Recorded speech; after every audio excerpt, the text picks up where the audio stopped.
الحمد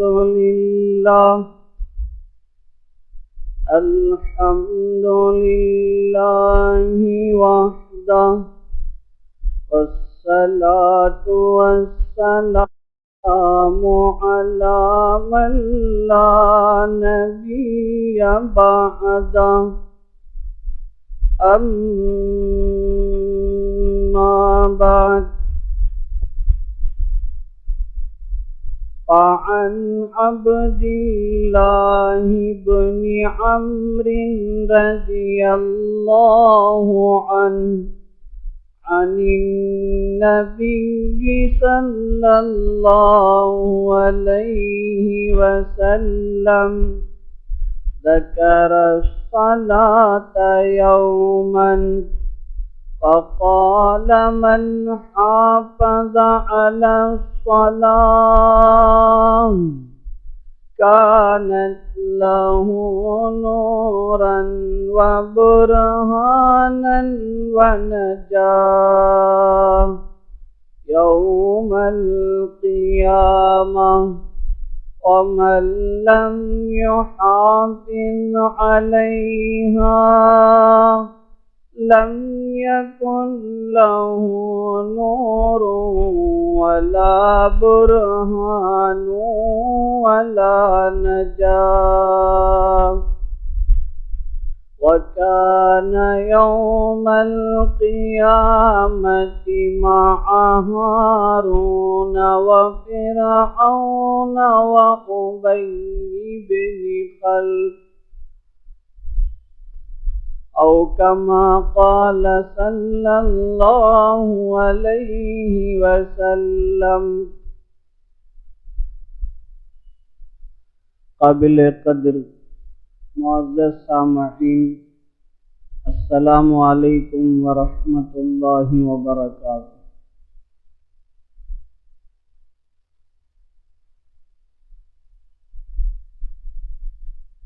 اللہ تبارک و تعالی نے انسانوں کو پیدا فرمایا، اسی طرح اور بھی بے شمار مخلوقات کو پیدا فرمایا،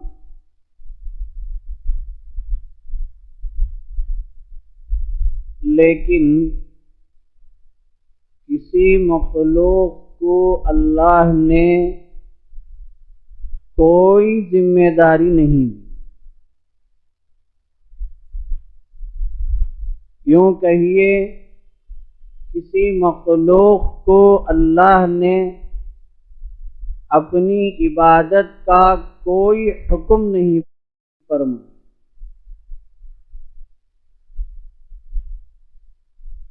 البتہ انسان کو جب اللہ نے پیدا کیا تو اللہ نے اس انسان کو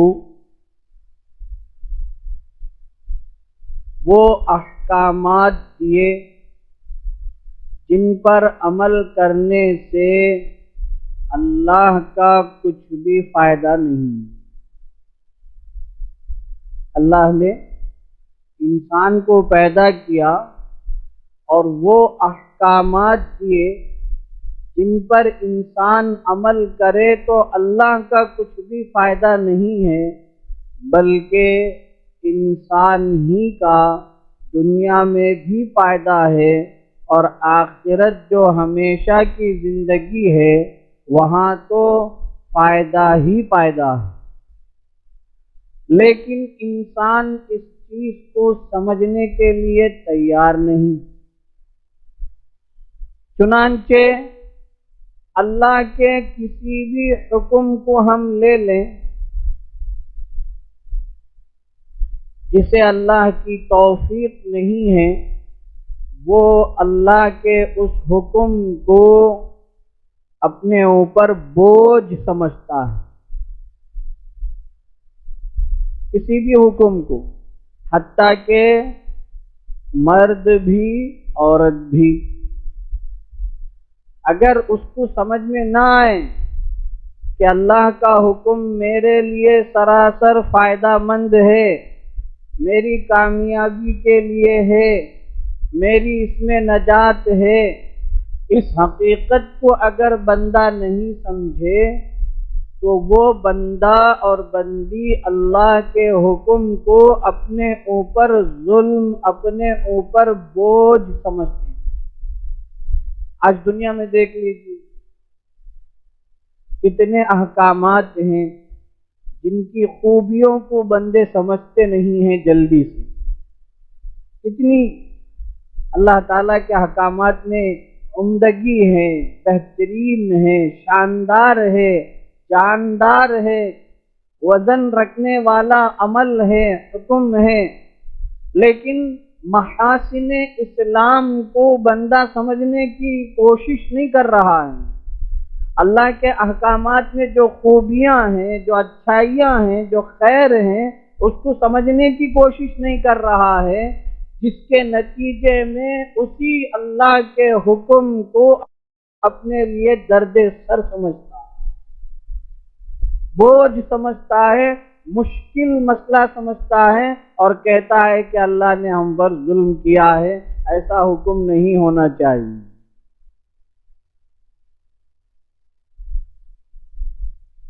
ہم کبھی اکیلے میں بیٹھ کر غور کریں اللہ نے مجھ پر کیا کیا احکامات دیے ہیں۔ ایک مرد کو، ایک عورت کو روزانہ کی زندگی میں جتنی ضرورت کی چیزیں ہیں اتنی ضرورت کے چیزوں کا سیکھنا، جاننا فرض ہے۔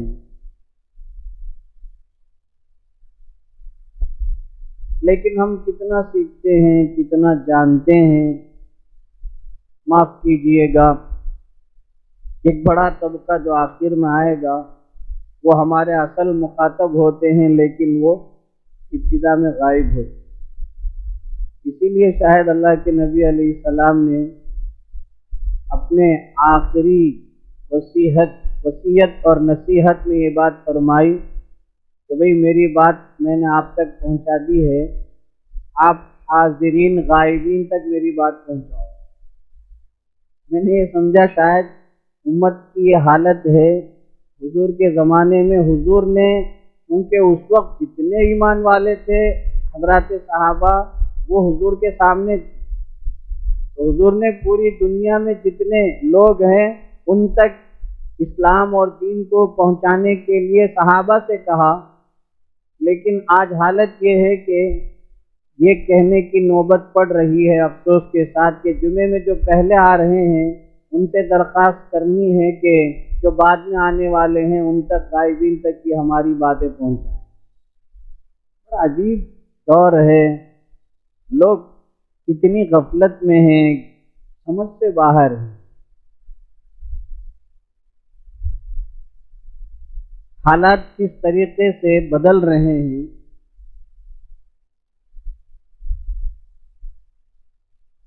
لیکن انسان اپنی جگہ برابر مست ہے۔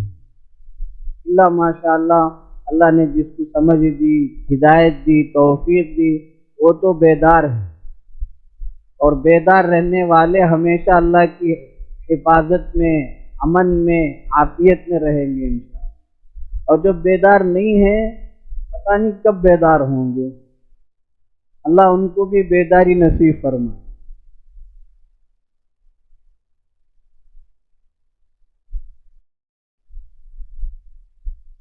اللہ کے کسی بھی حکم میں کوئی خرابی نہیں، تنکا برابر، رتی برابر، کسی بھی حکم میں اللہ کے کمی نہیں ہے۔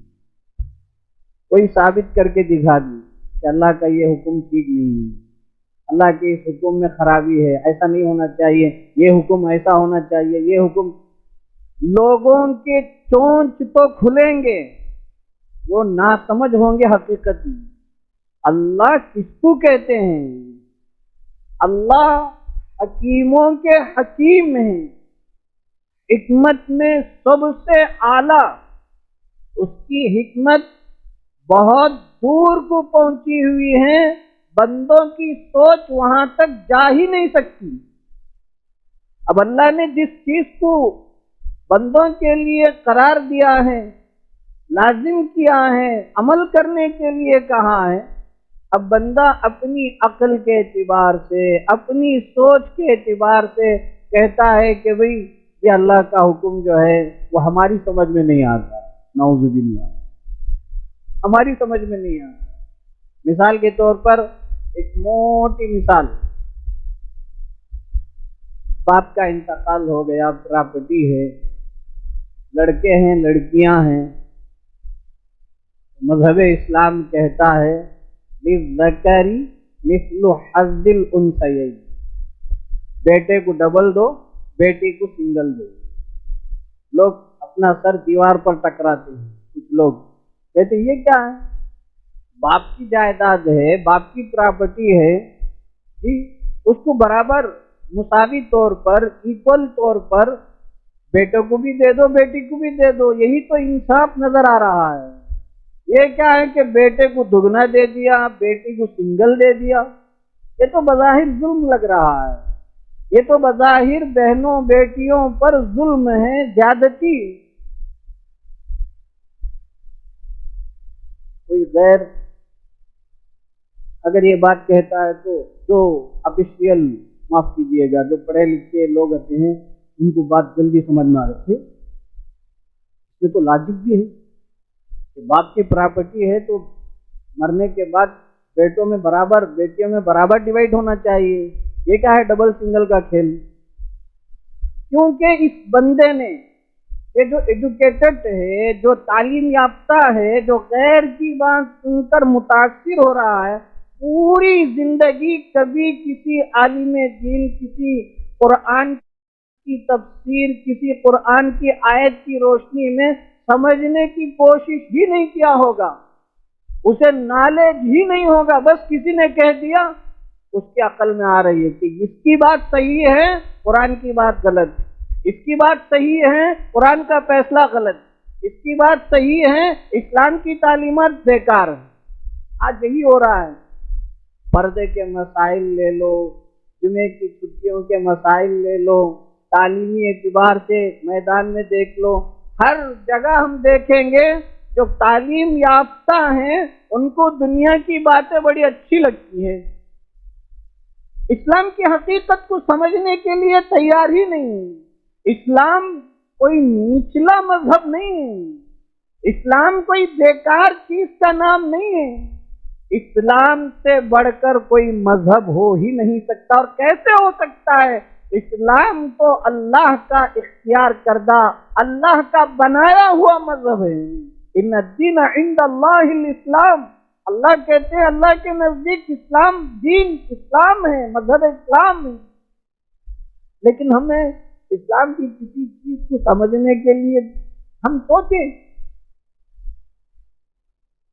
کتنی مرتبہ ہم نے جا کر سمجھنے کی کوشش کی ہو، وراثت کے مسئلے کو سمجھنے کی کوشش کی ہو جی، نماز کے مسائل سیکھنے کی کوشش کی ہو، زکوٰۃ کے مسائل معلوم کرنے کی کوشش کی ہو جی، جتنے احکامات ہیں ہم نے کیا کبھی اس کو سیکھنے کی کوشش کی ہے؟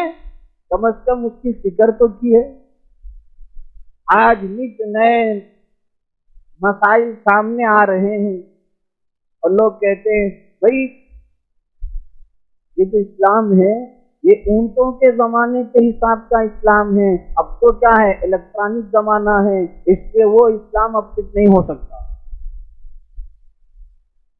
میری بات سمجھنے کی کوشش کیجیے، اسلام جو ہے اونٹوں کے زمانے کا، آج سے 1400 سال پہلے کے زمانے کا، 1400 سال پہلے کے زمانے کا ہے۔ اس وقت تو الیکٹرانک کی کوئی چیز ہی نہیں تھی، اس لیے اس زمانے میں جو اسلام اللہ نے نازل کیا ہے اس کو آج برق رفتاری کے زمانے کے ساتھ مطابقت نہیں کر سکتے ہیں، فٹ نہیں کر سکتے ہیں۔ یہ زمانہ اور ہے، وہ زمانہ اور ہے، اس لیے اسلام کی وہ تعلیمات اب چلیں گی نہیں۔ کہنا کیا چاہتے ہیں؟ کہنا یہ چاہتے ہیں کہ اللہ نے اس وقت کے حساب سے اتار دیا تھا، اللہ کو معلوم نہیں تھا کہ آئندہ چل کر یہ بجلی کا زمانہ آ جائے گا، اور اس کے حساب سے کوئی حکم اللہ نے نازل نہیں کیا۔ نعوذ باللہ من ذالک۔ ہمارا خدا جمیع ما کان و ما یکون کا علم رکھنے والا ہے، ہر چیز کا آگے پیچھے ساری تفصیلات کا علم رکھنے والا ہے۔ ہمارا خدا ایسا نہیں ہے کہ بھئی ہم بتانے پر ہماری بیماری ڈاکٹر بتائے۔ ہم اپنی بیماری ڈاکٹر کو جب بتائیں گے کہ مجھے کھانسی ہو رہی ہے تب وہ دوا تجویز کرتا ہے۔ اس سے پہلے آپ خود جا کر بیٹھ کر ڈاکٹر سے کہو ڈاکٹر تم پتا کرو مجھے کیا علت ہے، کوئی ڈاکٹر بتا دے گا؟ ہمارا خدا ایسا ڈاکٹر نہیں ہے، ہمارا خدا خدا ہے، اللہ ہے۔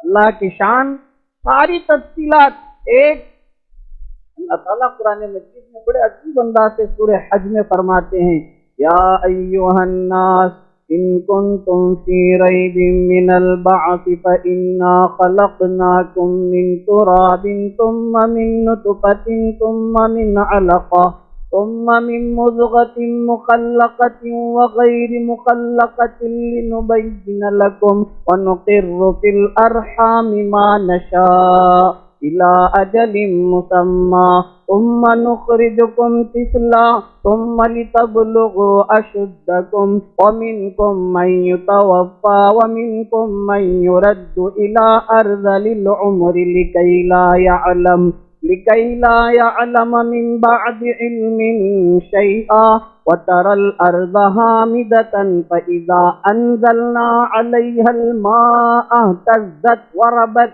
وأنبتت من كل زوج بهيج ذلك بأن الله هو الحق وأنه يحيي الموتى وأنه على كل شيء قدير وأن الساعة لا ريب فيها وأنه من يبعث في القبور۔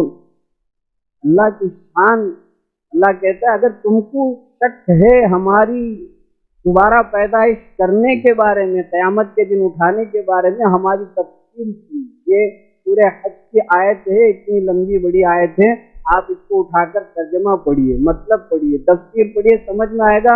اللہ کہتے ہیں ہم نے ایک پانی کے مٹی سے انسان کو بنا، فَإِنَّا خَلَقْنَاكُم مِّن ذَكَرٍ، ہم نے فَإِنَّا خَلَقْنَاكُم مِّن تُرَابٍ، مٹی سے۔ کوئی انسان کہے گا کہ بھئی ہم کیسے پیدا ہوئے، مٹی سے تھوڑی پیدا ہوئے ہیں، ظاہریت کی بات ہے، لیکن اللہ کہتے ہیں تمہاری تخلیق مٹی سے ہے۔ ثم من نطفة، پھر مادہ منی کے قطرے سے ہم نے تمہیں پیدا کیا۔ انسان کی منی جو نکلتی ہے وہ عورت کے رحم میں جاتا ہے اور اس سے قرار پکڑتا ہے حمل، پھر بچہ ہوتا ہے۔ پھر اللہ نے فرمایا ثم من مضغة، پھر یہ گوشت کا لوتھڑا بنتا ہے، مخلقۃ وغیر مخلقۃ، حدیث میں آتا ہے کہ ابھی گوشت کا ٹکڑا ہے، مٹی، پانی کا قطرہ یعنی منی کا قطرہ، اس کے بعد جمع ہوا خون، منجمد خون، اور اس کے بعد گوشت کا ٹکڑا بنتا ہے۔ فرشتہ کہتا ہے کہ اللہ اس گوشت کے ٹکڑے کو آگے بڑھاؤں یا اتار دوں؟ من مخلقۃ وغیر مخلقۃ ونقر فی الارحام ما نشاء، اللہ کہتے ہیں ہمارے حکم سے جب کہتے ہیں کہ بھئی اس کو آگے بڑھاؤ تو وہی گوشت کا ٹکڑا 3-4 مہینے کے اندر اپنی شکل و صورت کے ساتھ انسان بنتا ہے، اور جب اللہ کا حکم نہیں ہوتا ہے تو وہ گوشت کا ٹکڑا وضع ہو جاتا ہے، جسے اسقاط کہتے ہیں، اباشن کہتے ہیں، باہر آ جاتا ہے۔ ہمارا خدا ہے، اللہ ہے، اس کا کوئی حکم کسی عیب کے ساتھ قطعاً نہیں ہے۔ دنیا والے 1000 کہیں اس کو ہم اتنا کہیں گے کہ ان کی سمجھ اتنی ہے۔ اللہ کے کسی حکم کے بارے میں کوئی بندہ یہ سوچے کہ یہ حکم وقتی طور پر ہے، اونٹوں والے زمانے کا ہے، تو یہ اس کی عقل کی کجی ہے، ٹیڑھا پن، اس کی عقل کو درست کرنے کی ضرورت ہے۔ اللہ کا حکم جس وقت سے دنیا قائم ہوئی ہے اس وقت سے لے کر قیامت تک کے لیے جو انسان آئیں گے ان کے لیے ایک خاص طور پر اللہ نے یہ احکامات نازل کیے۔ ایسا نہیں ہے کہ بھئی تمہیں بخار چڑھا ہے پہلے یہ دوائی لو، جب بخار کم ہو جائے تو ہم ڈوز کم کر دیں گے، پھر اس کے بعد دوائی رفتہ رفتہ کم کریں گے، پھر تم چھوڑ دینا دوائی، پرہیز چھوڑ دینا۔ اللہ کے یہاں ایسا نہیں ہے، اللہ تعالیٰ سب کے متعلق جانتے ہیں۔ ایک مٹی کا دانہ قطرہ وہ آگے چل کر کیا بنے گا، اس کی زندگی کیسے ہوگی، وہ کیسے ماں کے رحم میں رہے گا، پھر کیسے وہ باہر آئے گا۔ ثم نخرجکم طفلا، پھر ہم اس کو بچہ بنا کر باہر نکالیں گے۔ ثم لتبلغوا اشدکم، پھر ہم اس کو بھری جوانی دیں گے۔ ومنکم من یتوفی، پھر تم میں سے کسی کی موت ہو جائے گی۔ ومنکم من یرد الی ارذل العمر، پھر تم میں سے کوئی نکمی زمانے تک پہنچے گا، عمر کے اعتبار سے ناکارہ ہو جائے گا، آخری عمر کو پہنچے گا، اس سے کوئی کام نہیں ہو پائے گا۔ نکما کہتے ہیں ناکام، اب اس سے کوئی کام نہیں ہوگا۔ لِيَعْلَمَ مِن بَعْدِ عِلْمٍ شَيْئًا، پھر اللہ آگے مثال دیتے وَتَرَى الْأَرْضَ حَامِدَةً، تم دیکھو ایک بنجر زمین جس میں کوئی گھاس نہیں، کوئی پتا نہیں، کوئی درخت نہیں، کوئی پانی نہیں، کچھ نہیں۔ وَتَرَى الْأَرْضَ حَامِدَةً، خشک زمین کو تم دیکھو گے۔ انزلنا علیہ الماء، ہم اس پر بارش سے سینچائی کریں گے، پانی برسائیں گے، آسمان سے پانی ٹپکائیں گے۔ پھر کیا ہوگی، اس زمین کے اندر ہلچل مچے گی، اہتزت، ہلے گی زمین، ہل جوتی جائے گی، نرم ہو جائے گی۔ خشک زمین سخت ہوتی ہے اور جب پانی پڑے گا تو پھر زمین نرم ہو جائے گی۔ وربت، اور بڑھنے لگے گی، پھلنے پھولنے لگے گی۔ وانبتت من کل زوج بہیج، پھر ہر قسم کے مختلف نباتات، پودے، جمادات، درخت، سب اللہ تعالیٰ نے، یعنی ایک بنجر چیز کو جب خوشنما اللہ تعالیٰ کر رہے ہیں، ایسے ہی ایک آدمی جب پیدا ہوتا ہے تو اس کی انتہا تک اللہ کو معلوم ہے، اور اللہ تعالیٰ اس کے حساب سے سارے احکامات دیتے ہیں۔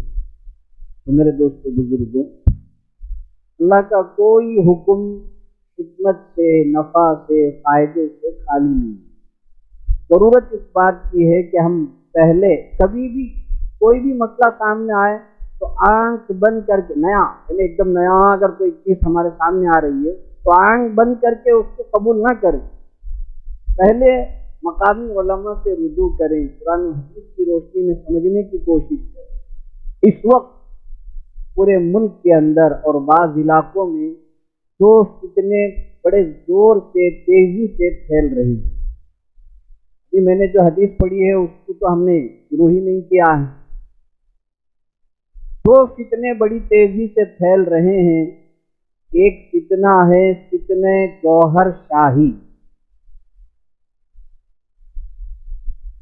یہ بدبخت، یہ تو اس کا جو فاؤنڈر ہے، بانی ہے، اس کا نام ہے ریاض احمد، یہ پڑوس ملک کا رہنے والا ہے، وہ تو جہنم رسید ہو گیا، چلا گیا، ختم ہو گیا۔ کیوں؟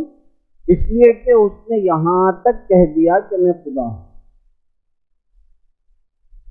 اور اس کے بعد اس کے جو ماننے والے، جو جانشین بنے ہیں، اس کے مشن کو آگے لے کر چلے ہیں، وہ ابھی بھی چل رہے ہیں، اور اس وقت ہمارے ملک کے اندر بھی وہ نحوست کی ہوا چل رہی ہے کچھ علاقوں، اور لوگ بھی ان بھکت ہیں کہ جو بھی آ کر کہے تو اس کے فالوور بن گئے۔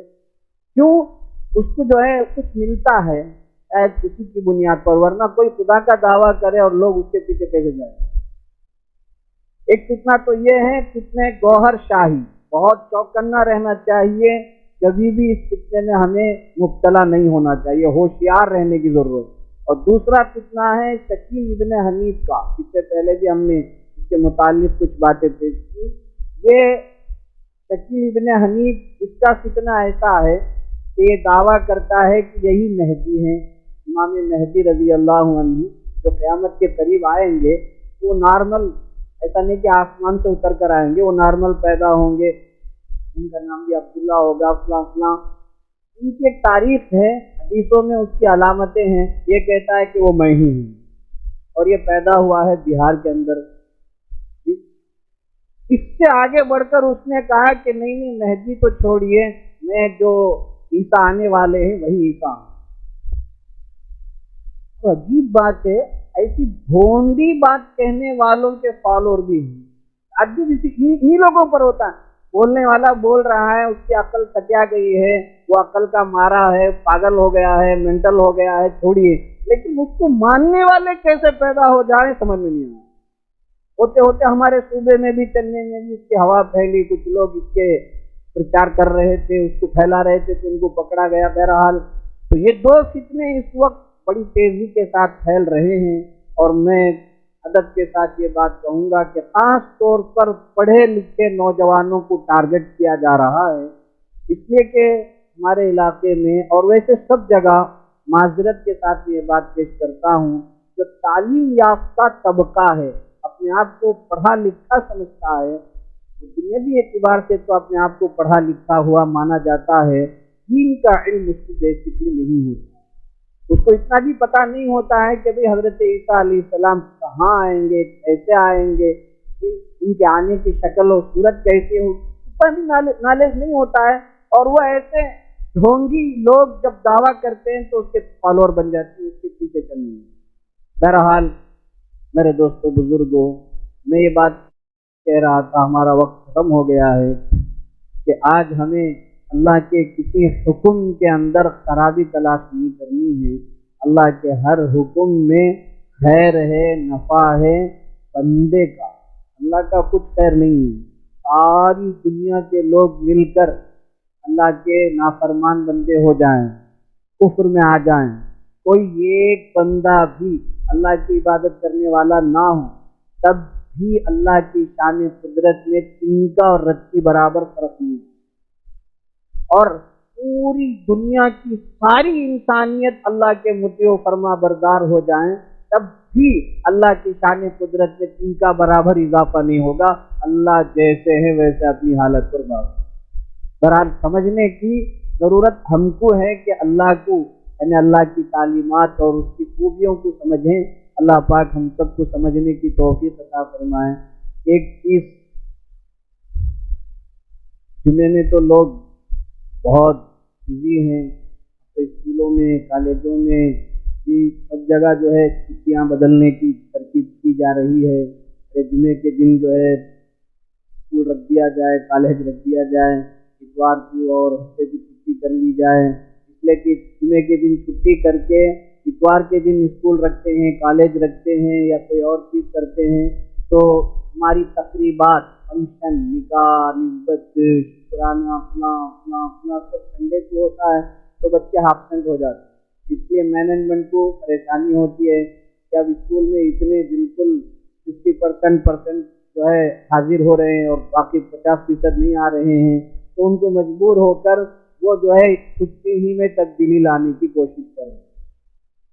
کہاں کہاں تبدیلیاں لائیں گے، کتنی تبدیلی کریں گے، اللہ کی جو بنائی ہوئی ایک ترتیب ہے، اس ترتیب میں ہم کہاں تک پیچھے چلے جائیں گے، اللہ مان اللہ حفیظ۔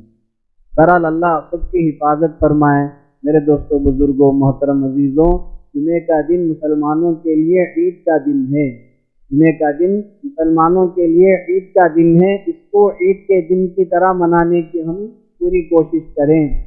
کارخانے سب ساری چیزیں اس طرح سے ہو جائیں کہ جمعے کے دن سب اپنے گھروں میں بریانی اور خوشی کھائے پیئیں، اس طریقے سے رہیں۔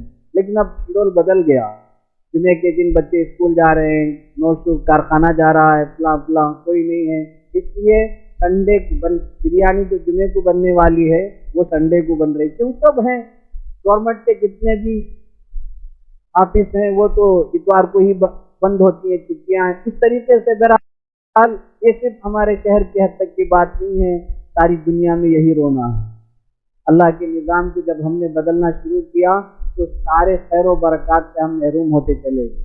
اللہ کا نظام کیا ہے؟ اللہ نے نظام بنایا وَجَعَلْنَا اللَّيْلَ لِبَاسًا، ہم نے رات کو لباس بنایا اور نیند کے لیے بنایا۔ وجعلنا النہار معاشا، اور ہم نے دن کو روزی کمائی کا ذریعہ بنایا۔ اب بندوں نے اس میں کیا کر دیا؟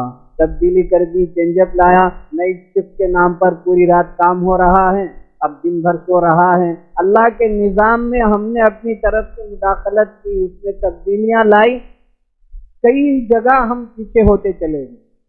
اسی طرح دنیا کے نظام میں بھی بڑی بد احتیاطی ہیں، بے اعتدالیاں ہیں۔ بہرحال اللہ تعالی ہمیں صحیح سمجھنے کی توفیق عطا فرمائیں۔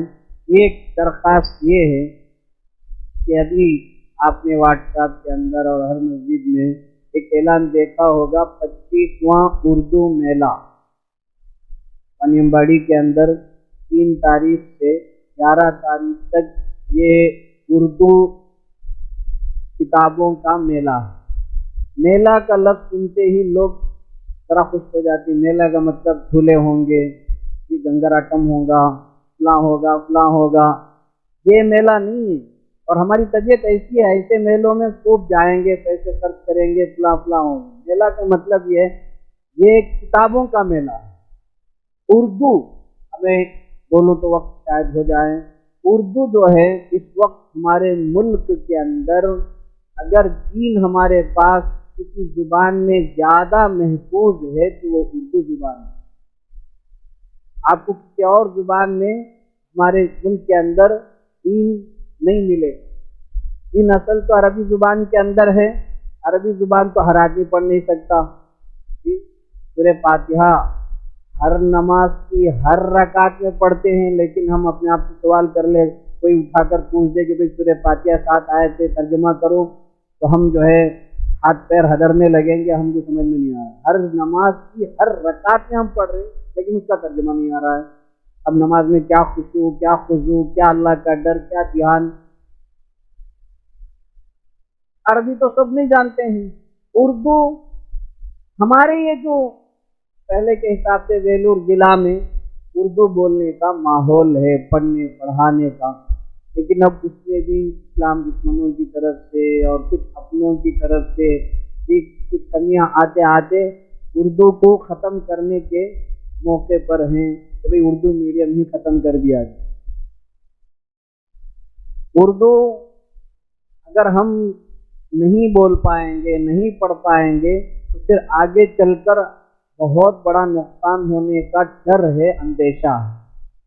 اس لیے اردو کی حفاظت ضروری ہے۔